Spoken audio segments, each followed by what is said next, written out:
All right, I have Kelly here. Oh my goodness, Kelly. I'm so I got I know, I'm so happy we're here. I mean, right now we're not in the physical space together, but I got to be with you just a week and a half ago in your beautiful studio that you're in right now. And we have this kindred spirit energy that I love, but I would love to introduce you. So, to everybody else, like this is your moment to shine and nomad. excellent. Oh my God, I'm so excited and thank you so much for the opportunity. And I have so much gratitude to have met you again, maybe as we say, and just to be sharing this journey. Especially, we both believe in that inner journey for that greater outer expression of who we are. Mhm. To do that. So just to say a little bit about me, my name is Kellie Walsh. And I have a train going by, so if you do hear that, that's just a little bit of beautiful energy going out into the world. And so my name is Kellie Walsh. I have been a professional photographer my whole life. There's a photo behind me. I started when I was in college. I just, I picked up a camera and it just felt like an extension of who I was. Like I had no Mm. doubt in my life that I would not be a photographer. And I was lucky enough to, when I was younger, I waited on tables and I did all that stuff to help support what I wanted to do with art and creativity. And so I've been blessed, been able to follow that kind of inner guidance of knowing this is how I can really truly express myself creatively. Um, so that is kind of my background in my human life and my humaning, as my friend says. And then, I've always had a very deep relation with the divine, however you like to define that, Mm. being your higher self, God, goddess, galactic family. I think we all resonate with a certain, being humans, we kind of cling on to sometimes words and definitions, and I think when you really reflect on what you feel is that higher presence, you'll find that what resonates with you. So I've always, even when I was a little girl, I remember my family was kind of religious. They were Catholic, but I remember as a little girl, just I would walk to church by myself. Dun, dun, dun, dun, I got singers all walking down, and I would just sit in the church, a Catholic church, and just love the smell of this of the frankincense and the myrrh, and just I really always felt connected. So as I got older and I really dived deep into my spiritual paths with a lot of Dr. Joe Dispenza workshops and my own Mm. personal experiences, I kind of segued and combined my love for photography for my love for spirituality. And so part of the modality that I do besides guided meditation is soul portraits. So I know. I want to participate in this, but can you speak into what like now we know a little bit of the backstory of that, but like what is a soul portrait? How is that different from a regular portrait? you know that I mean everybody asks that, and it's Yeah. the intention and the Yeah. expectation that is different. Because when Yeah. somebody hires me for a headshot or for something, they want to use it for LinkedIn, for a business, so they have a very specific agenda, and from that an expectation of what they want. With a soul portrait, I ask people to come in with a very open mind and an open heart. And Mm. the session is about um, we have a little time for tea and communication, and then we do a very guided specific meditation for them. I receive information specifically for where they may need some healing or to Mm. shine some illumination on mind, body, and spirit. So it's very personal, it's very guided and individual. And then after a person comes out of that and really kind of connects to that essence of themselves, I will start taking photos. And I just know you usually have to wait a little bit while they're coming out, because when they're still in it, they're kind of like, their eyes are closed, their mouth sometimes has no expression yet. So I wait till they Yeah. get to a point where they're in between that kind of dream state, that meditative state, and they're coming back and being aware of their body. It's that kind of sweet point that I take the photographs. And Oh, then wow. and then we and then we'll do some oracle cards. We'll look at them, see how they relate to what they received. Mm. And I'm going to incorporate drinking a little cacao as an open heart opener. So it really is, the portrait session is just so different than somebody hiring me to do a headshot. And and it's taken me a while to really kind of fine tune it, and I'm still working on it. I have to share that I did a retreat this past, well, almost 2 weekends ago, called the Yeah. Divine Awakening Within, and Phoebe so blessed us with her presence and her movement. And I did soul portraits at the end of that retreat. Oh, And did you? yes, and it was very different because I had 10 people, so I had to schedule like only 15, 20 minutes, where a soul portrait can be anywhere from an hour to 2 hours. Mm, Almost that real one-on-one. But what I found about including them at the end of a retreat is we really worked together. We really dug deep on yeah. some really clearing. Like I brought in specific keys for each chakra to unlock potential for their fullest expression. And so we really got this like this sense of like community and family and love. So when I sat them down, I just asked them what one word or two words or a feeling they took away from the weekend. And when they explained to that, it just opened up this door for me to Mm, have just, it would be like only 8 to 10 breaths of them really connecting to that feeling within their body. And it was as powerful, I have to say, as a 2 hour one, and yeah. I think because it was a continuation of the retreat. And I really want to include that in all my retreats moving forward, and any other retreat that I may have the opportunity to collaborate with. So, Yeah, I mean, I love both formats of having it more of that individual time with the hour to 2 hours, like you said. It mm, feels like that's what you would need, right? Especially if it's somebody you haven't met yet yes. and you both need to experience each other and connect with each other on Mhm. that soul level, like you said. But yeah, I can also see how beautiful that transition is after a whole weekend of being in community and them tapping deep into their soul, and you just putting the little ribbon on top with the photo. And yeah, that sounds so powerful. Both of them sound so powerful. And so are these things that they'll just basically take home with them and capture that memory and kind of tap back into that soul? Yes, Yeah. exactly. Yeah, Yeah. so, moving forward, I'm gonna actually print out an individual photograph for them to take with them as a gift. Um, Oh, yeah, so this first one, because I'm still working that out, this first one, yeah. I created a link, online gallery of all the photos of the people that were involved with the Divine Awakening Retreat, and I'll send them the link and they can download the photos. And That is. I've been editing them and looking at them, and they're so beautiful. And when that's why I want to do it, because it becomes like kind of a representation of the inner transformation, and you can put that on your altar or on your bureau. Mhm. And really, when you're getting triggered or feeling challenged, it's a Yeah. reminder. It's a real reminder, you Oh my know? gosh. Yeah, I just got full body chills with that. Yeah. Um, how special. And yeah, what a unique experience people can have on retreats.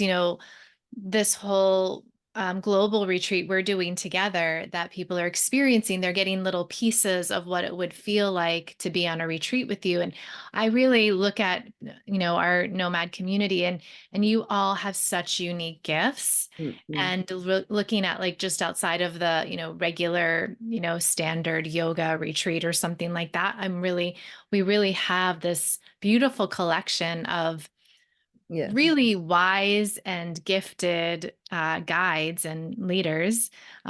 So I love that this is a new addition to our nomad crew, and yeah, it's so special, and I'm looking forward to experiencing it myself too. And I know that, so that's just one piece of Yes. you and what you offer the world within your retreats. And beyond that, there's another piece that I'd love to just explore too. So you were speaking about your connection to the divine always.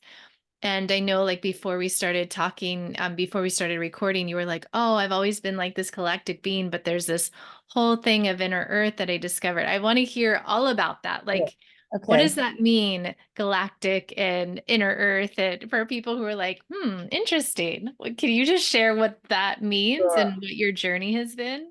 So I would say that is my kind of medicine, and what I really, the soul portraits is a beautiful kind of um added bonus to the modality of my healing, or what I'm trying to offer the world.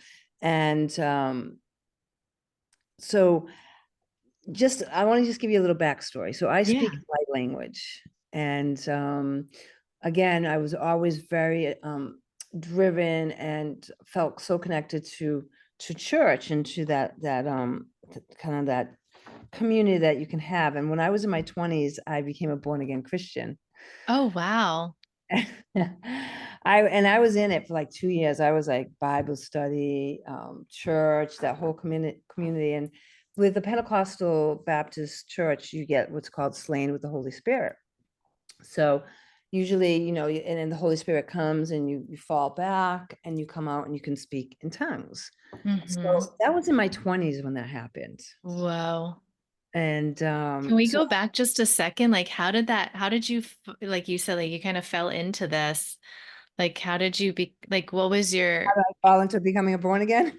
like, what was your upbringing before that? And then how did you find your way to being born again? And yeah, and then speaking tongues and light language and all that. So, I was born and raised a Catholic and Okay. spent my youth there and baptism, First Communion, and all the sacred rites that you have as in the Catholic Church. But then, I think in my 20s, I moved away from Worcester and I was living in Portsmouth, New Hampshire.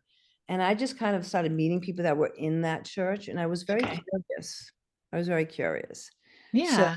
I just started to I think it really awakened my ability to kind of not just speak in light language, but to remote view, to have like downloads and intuition that is, I feel, from like a galactic sense from my higher beings or even my star family that is maybe not of planet here.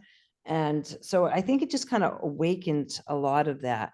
And Mm. what really got me, like, so I was just like a curious visitor, would go to the sermon in a church every once in a while. But what really got me was, okay, we're really going off here, but I call it the Let's miracle of the mascara. Okay. Miracle of the Mascara. Yeah. I love it. Okay. So, I was in my 20s. I was working two jobs. I was always running from one place to the other. So I was getting ready and I was putting mascara and I poked my eye with the mascara wands, and you're like, oh no.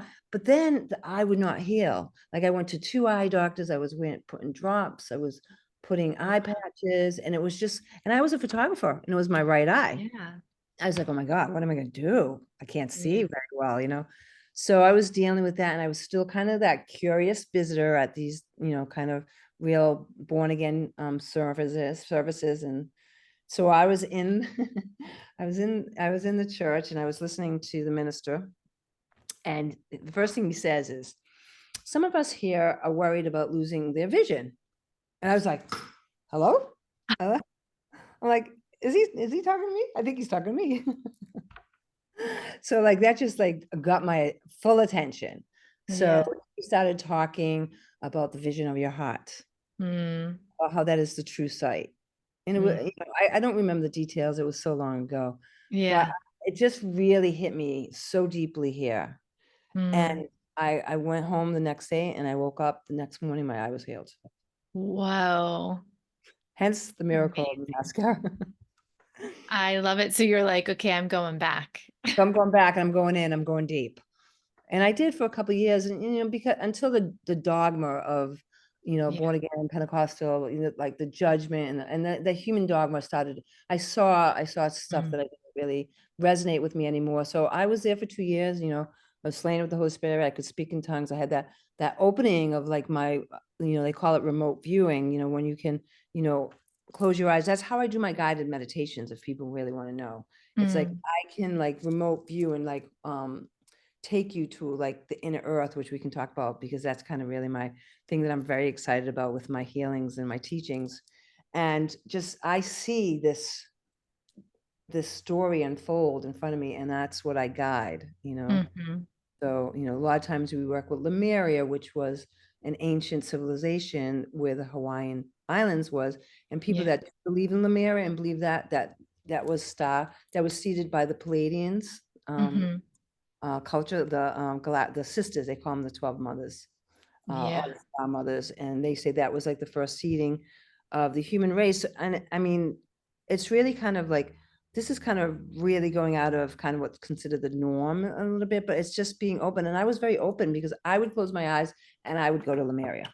I would see the island, I would see the temple, the portal, and all that. So So, okay, I just want to fill in the gap because this is amazing. So, here you are, 20s, the miracle of the mascara. You continued on as a born again. You didn't love the dogma, but then you have this gift of speaking tongues, which was the sounds like this gateway into speaking light language. mhm. And so, what was that transition like leaving that church and then diving more deeply? Like, was it immediately going into the light language? And like, what was No. that journey? How did you get there? So for the longest time, I studied with I took Dr. Joe Dispenza's workshops. I would do 2 or 3 a Yeah. year, and I really started to open up my channel, opening up my Mm. abilities. And I also used to do this thing called the morning pages from Yeah. the way of the Artist way. artist Yeah. way. So, Yeah. I had started that in my 20s. I mean, I have about, I don't know how many, I have bags full of journals still since 1998. I don't even want to, I literally, I look at them, I'm like, oh, there's a book somewhere in there, but I just can't deal with it. But Yeah. so I was always writing every morning. So my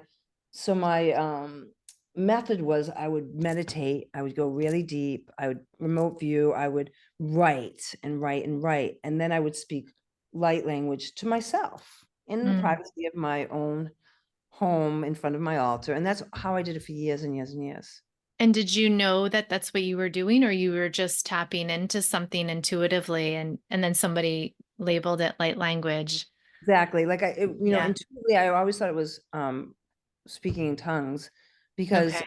but then I don't know when the term light language really started to become a little bit more mainstream within Mm-hmm. healing and spiritual communities. At some Yeah. point, was it 10 years ago? I don't know, light language Yeah. started to become, a modality and something that people were embracing and wanting to learn more about. And then when Yeah. I'm looking, I'm like, that's just speaking in tongues. So, Got it. So this was something that you were just naturally doing, labeling it as tongues because right. yeah. And And to then be now you're also realizing, ah, to be clearer, when you speak in tongues, and this is something like I try to teach people and have them learn how to do it on their own. When you're in a Pentecostal church and you speak in tongues, there should be always somebody that interprets for the group. So somebody mm, gets up. So what happens, you're in a service, somebody gets up and mhm, speaks in tongues, right? mm, Then somebody else gets up and interprets what is being said because it's a transmission from the divine. And mhm, because light language is really what I like to tell people is the language of sound, energy, and frequency. mhm. Bypasses the human mind. So the person interprets it. So, but what I would do is on my own practice during these years before light language became something that was more, approachable, I Yeah. would speak light language and then I would ask what it meant and I would write. Okay. And you would, yeah, receive that. You see that? And that You would as you would translate it. Yeah, so as people started opening up to that, that's what I really like. That's why I like doodling and all that because it kind of frees the mind. So you speak, you Mhm, like, and then you kind of just, and that also I feel really connects wonderful with morning raw pages, the mhm. flow of conscious writing, and Yeah. keeping the pencil on the paper and just doing 3 pages of, just saying letting your conscious mind take back and have that divine mind come through. Mhm, So they were all so all these things are kind of working behind the scenes within me for years and years. And then how I finally, and people started talking about light language and how I finally started to, bring it out to the public, come out, mhm. come out of the light language closet is I was working with this guy, Alan Pratt, who's an amazing, powerful shaman.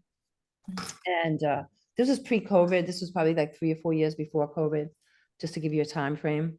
Yeah.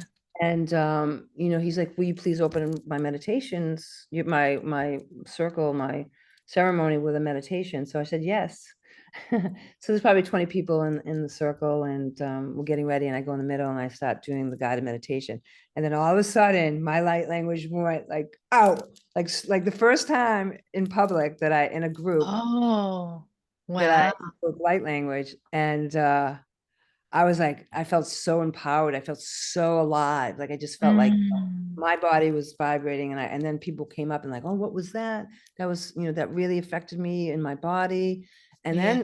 then from that, from there, I started incorporating more and more in the meditations that I was doing. Because at that point I was facilitating a weekly meditation in Nyack, New York, based Mhm. on the chakras. And I started incorporating the light language. And then finally, the last uh, thing was, I don't know how many years ago now, maybe it was around COVID too. I work with the Divine University in Australia. It's an Mhm. organization and of teachers and wisdom women. And they had a course, Opening Your Divine Voice. It was a year-long course, Mm. light language from their teachers. So when I took that course, I opened up to before my light language was very kind of, I call it like vortal mother, very guttural, because there's octaves, there's ranges of light language from like galactic to angelic to like that earth mother. So I learned about the different ranges, Mm. octaves, and I can go back and forth depending on what stream of consciousness is coming through me. So that really took so now I don't really call it speaking in tongues because I've kind of upgraded, Yeah, you it know what I sounds mean, like it. to being understand about the different streams of consciousness and how it comes through with light language. Yeah. So Wow, that's powerful. And how, I mean, I got to experience a little bit of it, but how do you integrate it into your experiences of retreats? What does that look like? okay, so so I'm just going to talk about the inner earth realm right now because Oh yeah. this is really what I've been working a lot with in the last 6 months. So again, because I'm very open to remote viewing and experiencing things on a very visual way. um, I did a 5 hour sweat lodge. I don't Hmm. know, a year or 6 months. I don't know. So I've been doing it for 6 or 8 months. So it's probably right before that. Because in the experience of the inner earth, in the like the womb of the mother, which is like the sweat lodge, I Yeah. went into the inner earth realms because I was kind of curious. People like, it's my curiosity that really I love it. brings me to these places, because everyone's talking about the inner earth realm, and Lemuria, that is now Telos, is kind of in that inner earth realm. And so when my intention when I went to the sweat lodge is, I want to know more about the inner earth. Can you take me there? And they Mhm. did. They took me there. So the inner earth realms is like, as I see it, is it's like, and I call dimensions octaves, because like when we talk to the first to the 12th dimension, as people talk in the spiritual world, a dimension is really the container of the octave of vibration and frequency that relates to that reality or existence, if that makes Mhm. any sense, right? Yeah, it does. So, and octaves and dimensions are very fluid. They say, we're ascending to the fifth dimension, but it's all that it's like very porous and fluid, and we do, and really what that means is that we're just opening our ability to have higher frequencies within our cellular body, and to kind Mhm. of, and as we individually and collectively change, we can change the earth Mhm. experience of reality that we're having now. So I really wanted to know about like in earth. I was just very curious. So when I went in there, it was like a living ship. Like it was like a plasma kind of membrane that you had to kind of be asked and go through. Mm. So I went through, and then I saw here, um and it looked very much like drawings of Atlantis, which I later Googled because I was curious.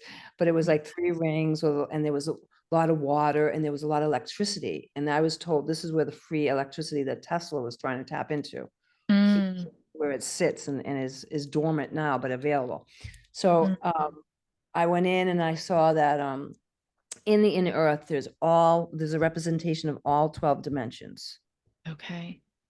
in the inner earth. So we can journey into that realm to experience the first dimension, which in my chakra, monthly chakras, I've been doing each chakra. So the first is the plant kingdom, the mushroom kingdom, and the tree, because the mushrooms are the neural network, is the brain of the earth, and Yeah. the seeding of the mushrooms, which is galactic. I'm Yeah. gonna say that right there on this interview. And then the second is like Elvin. So I've been shown each dimension, not how it just relates, like how it relates within the earth, within our reality, and how we can transcend. So Now, when I do my meditations for my retreats, I will take us into the inner earth and we will choose a specific octave or dimension to work in. Mm, And then we will experience that and how it can just, bring our own abilities to speak light language, our own abilities to open up our remembering. mhm. And usually every time I go into a specific dimension or a chakra work, like I always like to, bring keys in for them. And I think that's what you experience. Like a Mhm. key, we in my Divine University teaches, we believe in codes and keys that are affiliated with each chakra because they are energy centers, they are Yeah. portals. And the earth also has the same chakras. And that's how we're tethered to her network, right? Yeah. So why is this important? It's because in the human body, our chakras, because it's connected to the ethereal body and our optimum blueprint for health, they kind of can get a little stuck. They can kind of get like, that they're not fully open to receive the information and the energy they can. And once they are opened, you can start to feel a difference within your body and your into Yeah. your mental body, your emotional body, your physical body, your spiritual body. They become tethered a little bit closer, and Yeah. there's not such a distance between them. So as you start to merge them, um, you become kind of like, if you want to say, the new human, where we all are going to be triggered in our life, right? But how do we understand that trigger might be a mirror of something that we need to learn ourselves, and to Yeah. have that compassion and empathy, I think, is when you do that work on that inner earth and on the chakras, you can really open up and see how similar we are and really move away from separation.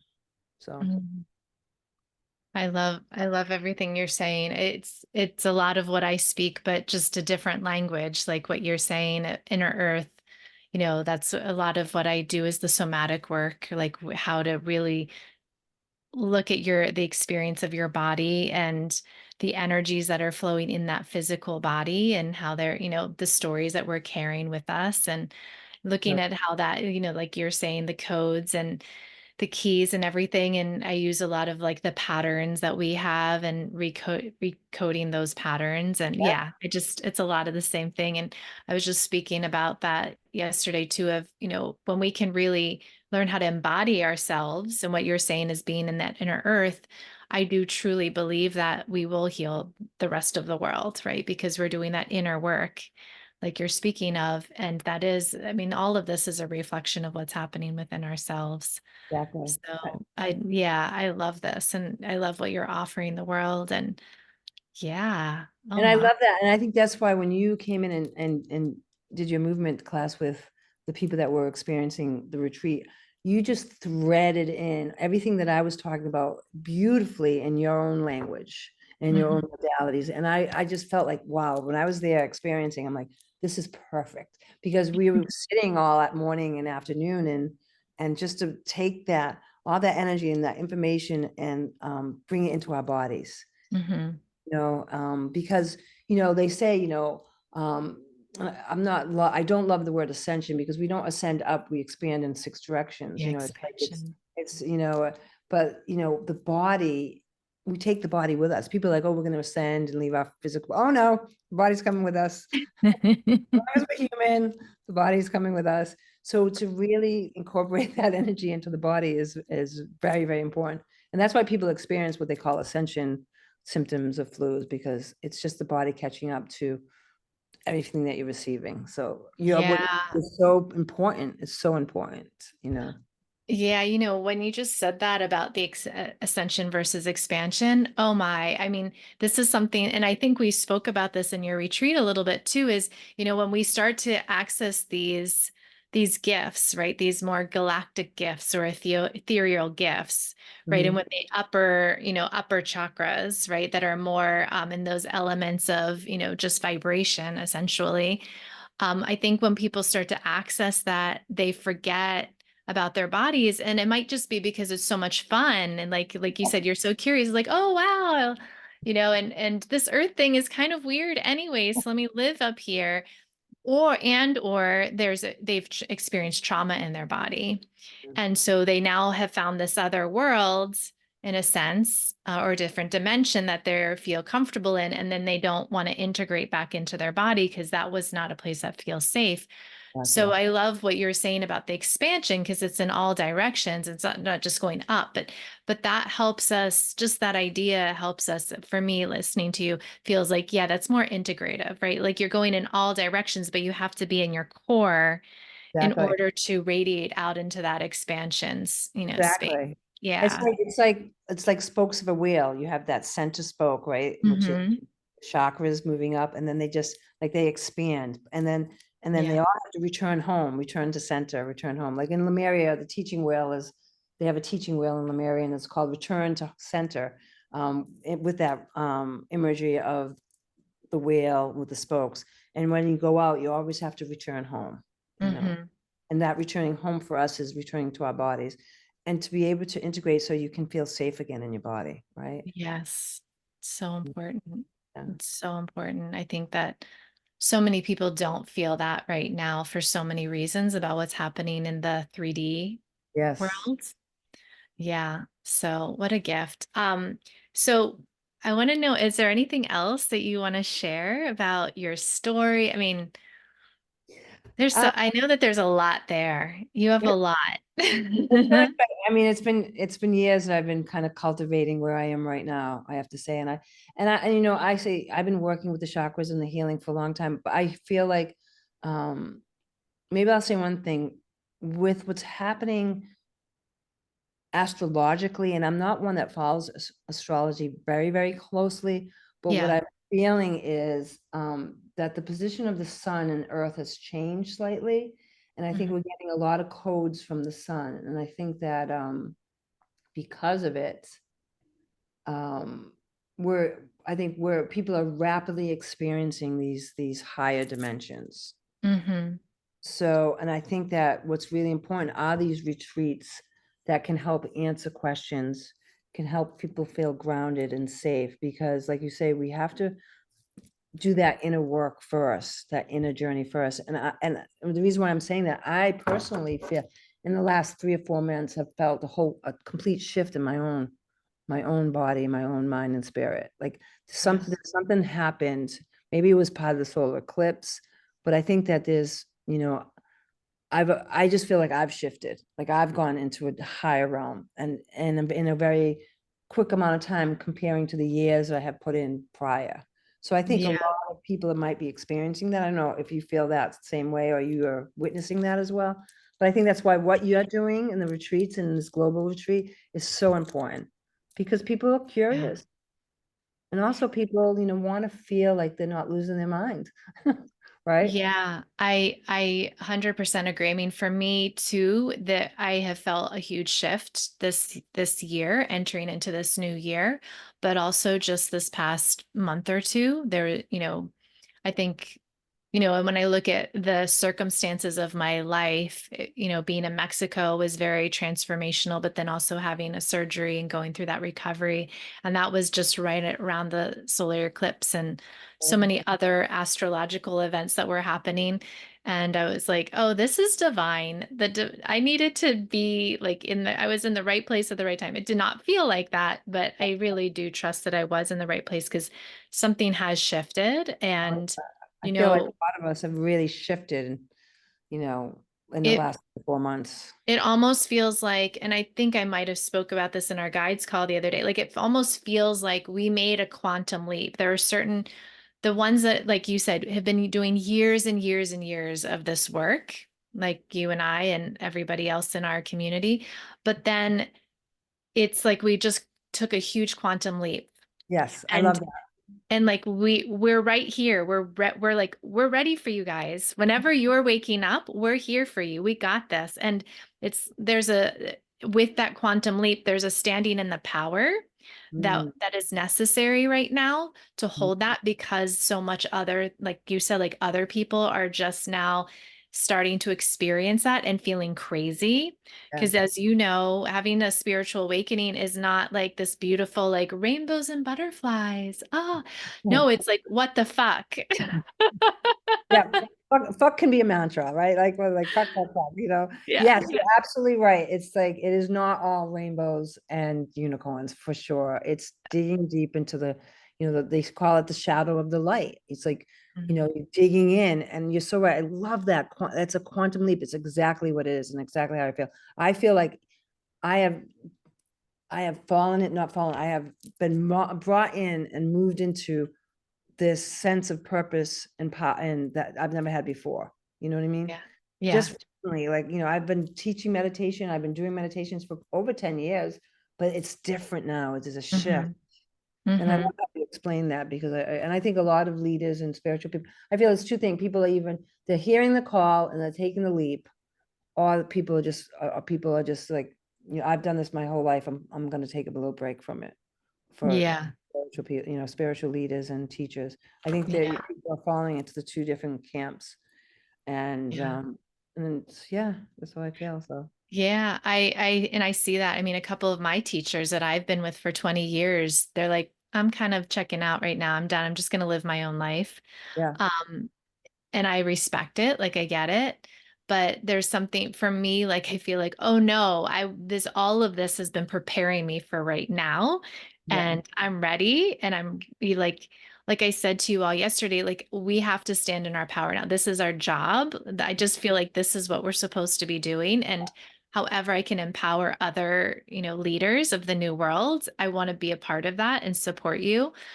So that's how I'm feeling this global retreat is for those of you who are presenting this week, but also for the seekers, right, who are looking around and be like, am I completely crazy? Am I alone? And they can come into this space with us and say, like take a beat, take a breath, yeah. let their nervous system regulate and realize, oh no, we're in this together and I have support. I have people that understand me and are speaking my language. And yeah. Yeah, I love that. I love everything you said. It's so well said. And yeah, we're at a very kind of crucial point right now. And I think people are stepping up. They're stepping into their Yeah. power. You know, um, I think you always have doubt, but I feel like my doubt has taken a back seat. Mhm. I'm going forward. I'm gonna, talk about my galactic teachings, my galactic guides. I have quite a few, depending on what consciousness I tap into. And each of them, like my Arcturian guides, are very, like, I get a lot of information scientifically about the body, about mitochondria, about the vagus nerve, all this stuff. And I'm like, oh, what's the vagus nerve? Oh, really? That's pretty intense. That's what I found out when I looked up vagus nerve. And then I have like other ones of the Pleiadians, which are the mothers, are much more about nurturing and the earth. The Andromedas, which there's these, civilizations and galactic race that have really been seeding the earth and watching the earth and being and participating in its evolution in a very beautiful, quiet way, Mm. in a very and that's what, if you can be open to, and you still can believe in your faith and whatever that may come, that you don't have to negate that if you start to open up to this other possibilities, Mm. I you know love how that permission, because I think, when I've taught yoga for 20 years and a lot of people always feel like, oh, well, I don't want to abandon my religion. I'm like, it's not an abandonment. It's just an addition, right? Agree. Like it's just another tool to deepen your spiritual practice. And I love that that's, speaking into your star family is just another way to deepen your spiritual experience of being a human. And so Exactly. I'm curious to know, so you speak to all these different star families, it sounds like. Do you Yeah. feel like there's one that is home for you? Well, for the longest time, it was the Pleiades. It was the Star Mothers, which is, they're also considered and that's very much with the voice, with the Hathor collective. The Hathor being, the Egyptian goddess of the earth, of mother. Mm. Um, so I felt like for the longest time, if you listen to other people that speak like language and connect to the Galactic Federation, as I called, it's not. It sounds like a Star Trek episode, but it's Love it. they all often talk of like stepping stones up. It's almost like with the chakras, it's like the Palladians and the Star Mothers are very much the easiest to attune to their frequency and their Mm. information. And then from there up, it can be Ectorian, it can be Andromedan. And it's just, it's like a raising up. And they kind of, because a lot of these Pleiadians and Ectorians, they resonate in different octaves within the dimensions, you know. And there's Mm. also like, okay, we're going to go even up there. The most I connect right now is the blue avians. Mm. I don't know if you ever heard of the blue avians and the mantis, which, okay, I'll talk about the mantis. The mantis was, you know, helped with the seeding a long time ago. And, you know, it's like they're like non-form, but chooses form. And they're like the blue avian, I really connect because I think it really represents the Holy Spirit. Like the Mm. avian is a bird. Like I get a lot of information about that it's much more about the world, you know. So it just depends. Like I think if if you know, if you go in and, you know, try to on your own, go into a meditation, follow the breath, and just, you know, be open and ask, is there a specific style family that is open for me to attune to and to Mm. connect to? And just, you know, they always say when you meditate, when you pray, you talk to God, and when you meditate, God talks to you. Mm. And so let God talk to you. You know, let the goddess talk to you. Let your Palladian star mothers talk to you, because really all these aspects are versions of yourself. If you really Yeah. want to go there, you know, and just don't be, you know, be open, be curious, don't be afraid, and you don't have to negate where your faith is. Your faith can be very much weaved into your experience. The Mm. Christ consciousness is a very strong within my modality and my healing, you know. So yeah. Oh, that's beautiful. Thank you, Kelly. And can you just share for those who haven't experienced your session yet, what that's going to be like on Friday? Okay, so I'm very excited. So Friday we're going to do a little teaching on a little bit of the inner earth and how those chakras of the earth relate to our own chakras. And then we're Mm. going to do a little bit of an activation on the throat chakra. Okay, Yeah. beautiful. You know, Good. yeah, the throat chakra, because that's going to segue now into my next retreat, which will be June 7th to 9th here, called the Embodied Breath. And we're going to do some really strong activation of the throat chakra and the vagus nerve. Okay. We're going to receive what's called the blue diamond template of divine voice. And it's kind Okay. of what's how using specific chakras that most people aren't aware of, because there's a chakra in the ear, left and right ear. And I believe, and the chakra in the vagus nerve here, and the 0 point is, I believe, your high throat chakra. So we're going to be just incorporating some of the codes and keys into the throat chakra as a way of expressing your divine voice. I So. love it. And I am going to be there. I know I'll be there this time around. I cannot wait. And we'll have a link in this on your page here. And when this podcast goes out too, we'll have a link for that and anything else that we need to know to stay in touch with you, because I know that you have this retreat in June, but it sounds like you're going to be doing these maybe every other month or every month in Socrates. Not every month right now, because it's, you know, I'm just getting used to, you know, planning them and creating them. But I'm having one in June, and then I'm having one in August for sure. Okay.